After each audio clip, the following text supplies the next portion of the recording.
Guys, mentor Sunil किस किस का कमेंट लेंगे?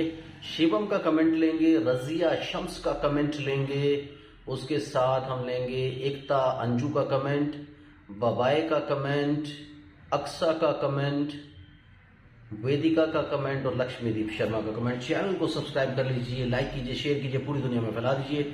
मुझसे कंसल्ट करने के लिए 8168790299 डायल कर सकते हैं, +91 जरूर लगाएं, जो कि इंडिया का ISD कोड है अगर आप इंडिया के बाहर से कॉल कर रहे हैं। Indian and Asian consultation 1000 rupees. India या एशिया के बाहर से आप कनेक्ट करना चाहते हैं तो 3000 रुपीज अकाउंट ट्रांसफर देकर आपको मेरा अपॉइंटमेंट इजीली मिल जाता है। तो चलिए बात करते हैं सबसे पहले किसके कमेंट पर? रजिया के कमेंट पर। Thank you so much sir, आपसे बात करने के बाद मेरी आधी परेशानी दूर हो गई। अब ऐसा लगता है कि सब ठीक हो जाएगा। Allah bless you sir, thank you very much Razia. आपको बात करके इतनी सेटिस्फेक्शन मिली, इतना अच्छा लगा। आप ऑलरेडी प्रोग्राम भी ज्वाइन कर चुकी है, पेरेंट्स ट्रेनिंग प्लान ज्वाइन कर चुके हैं। आई एश्योर यू कि 3-4 महीने के बाद आपकी जिंदगी, बच्चे की जिंदगी बदली होगी। सो प्लीज आप लोग भी अगर अभी तक आपने अपने प्रोग्राम्स ज्वाइन नहीं किए तो ज्वाइन कीजिए जल्दी से और इस लिस्ट में शामिल हो जाइए जिनके बच्चे बड़ी जल्दी से ठीक हो रहे हैं। शिवम सतीश सर, अगर ऑटिज्म बच्चे को विदाउट मेडिसिन ट्रीटमेंट नहीं दिए तो बच्चे की उम्र के साथ ऑटिज्म भी बढ़ता है क्या? देखिए, मेडिसिन का रोल नहीं रहता unless and until severe hyper activity आपके बच्चे में है। ऐसी हाइपर एक्टिविटी जिससे कि आप उसको 1 सेकंड के लिए कंट्रोल नहीं कर सकते, तो फिर मेडिसिन का रोल थोड़ा बहुत आता है। अदरवाइज अगर आपको लगता है बच्चा थोड़ा भी मैनेजेबल है, कोशिश कीजिए, 99% कोशिश कीजिए कि आप मेडिसिन से बचें। मेडिसिन से नहीं बचेंगे तो एक एडिक्शन प्रोड्यूस हो जाएगा। एडिक्शन आने के बाद आप ये समझिए कि एक प्रॉब्लम से निकाल के बच्चे को आप दूसरी प्रॉब्लम में डालने की कोशिश कर रहे हैं। सो मेडिसिन का कुछ ना कुछ रोल होना चाहिए, यूजुअली सीजर्स के लिए और बहुत स्ट्रांग, बहुत सीवियर हाइपर एक्टिविटी के लिए मेडिसिन का रोल रहता है। अदरवाइज कोशिश कीजिए, 99.9% आप बचने की कोशिश कीजिए। 1000 में से किसी एक बच्चे को मेडिसिन के लिए रिकमेंड किया जाता है, 999 बच्चे विदाउट मेडिसिन आराम से कामयाब हो जाते हैं। तो कोशिश करिए, वो ज्यादा अच्छा रहेगा आपके लिए। उसके बाद ले रहे हैं बबाई के कमेंट को, सर स्लीपिंग इश्यू क्यों होता है वर्चुअल ऑटिज्म के बच्चों में, इस बारे में कुछ बताएं। पहली बात, मैं वर्चुअल ऑटिज्म को नहीं मानता, मैंने आपको पहले भी कई बार बताया। मैं एक ही चीज मानता हूं, दैट इज क्लासिकल ऑटिज्म। उसके अलावा कोई ऑटिज्म नहीं होता। बाकी सब बच्चे एक होते शिफ्ट ऑफ अटेंशन होता है और कुछ नहीं होता, उनको इजीली ठीक किया जा सकता है।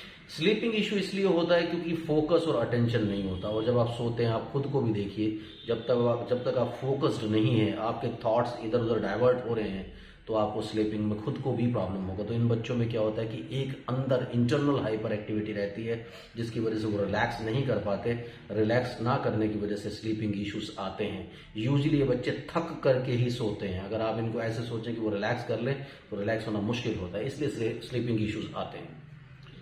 अक्सर वाह सर वाह, आपकी वीडियो फनी भी होती है। पाकिस्तान एंड इंडिया का प्यार वाकई बहुत ज्यादा है। हाँ, इस पर कमेंट किया था मैंने कि जब पूछा था एक दो यूजर्स ने, एक दो सब्सक्राइबर्स ने कि पाकिस्तान से वो ट्रीटमेंट करना चाहते हैं।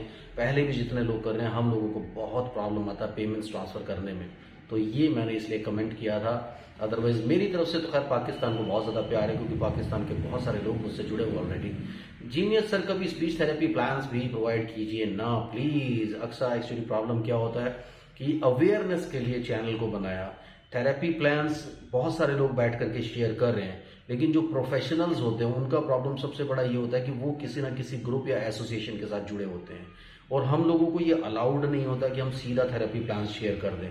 क्योंकि अगर मैं थेरेपी प्लान शेयर करूंगा तो मेरी ही एसोसिएशन के काफी सारे लोग मेरे अगेंस्ट खड़े हो जाएंगे, क्योंकि सब लोगों के काम चल रहे हैं। भगवान ने सबको एक सेंटर बना के दिया है जिसमें जाकर के थेरेपी होती है, चाहे वो ऑनलाइन थेरेपी करें चाहे वो ऑफलाइन थेरेपी करें। तो कहते ना, किसी के पेट पर लात मारना एक अच्छी बात नहीं है, इसलिए थेरेपी प्लान्स यहाँ पर शेयर करना थोड़ा डिफिकल्ट है।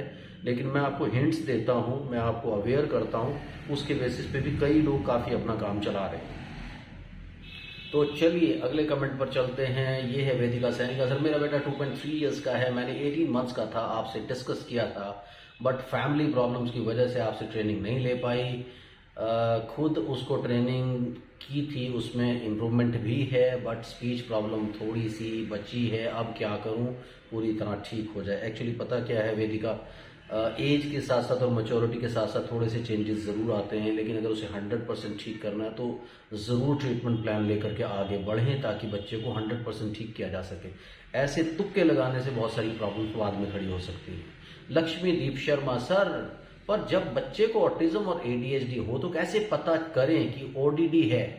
क्योंकि इन दोनों डिसऑर्डर में भी यही होता है, जैसे गुस्सा करना, अपना अटेंशन लेना। पेरेंट्स को कैसे पता चले कि ओडीडी है? क्योंकि बच्चे कम एज के होते हैं और सभी बच्चे अपनी बात मानवाते हैं। एक्चुअली प्रॉब्लम क्या होता है कि ओडीडी जो है उसमें आपको खुद भी देखने से बच्चे की जब आप बॉडी लैंग्वेज देखोगे तो आपको पता चलेगा बच्चे बहुत क्लेवर हैं, यानी ये अपनी बात को ऊपर रख रहा है, हमारी बात को नहीं सुन रहा। लेकिन एडीएचडी बच्चे थोड़ा सा जोर लगाने पर जल्दी से मोल्ड हो जाते हैं, लेकिन ओडीडी बच्चे इतनी जल्दी से मोल्ड नहीं होते। बहुत स्ट्रांग एडमेंट्स होती हैं उन बच्चों में, इसलिए आप जज कर सकते हैं, उनकी बॉडी लैंग्वेज से भी जज कर सकते हैं, उनको देख करके भी जज कर सकते हैं। वैसे ओडीडी और एडीएचडी डेफिनेटली एक दूसरे के बहुत क्लोज होते हैं, लेकिन एडीएचडी में क्या होता है वो नॉन मीनिंगफुल कुछ चीज़ें रहती हैं उनमें, लेकिन ओडीडी में आपको देख करके पता चल जाएगा कि बहुत ईजिली चीज़ों को ये कर लेता है जब करना चाहता है। बट वैसे जितना मर्जी आप उसके पीछे जोर लगा लो, उल्टे लटक जाओ, कोई एक्टिविटी नहीं करता, इसलिए आप इजीली मेक आउट कर सकते हैं। Thank you very much, keep commenting, bye bye.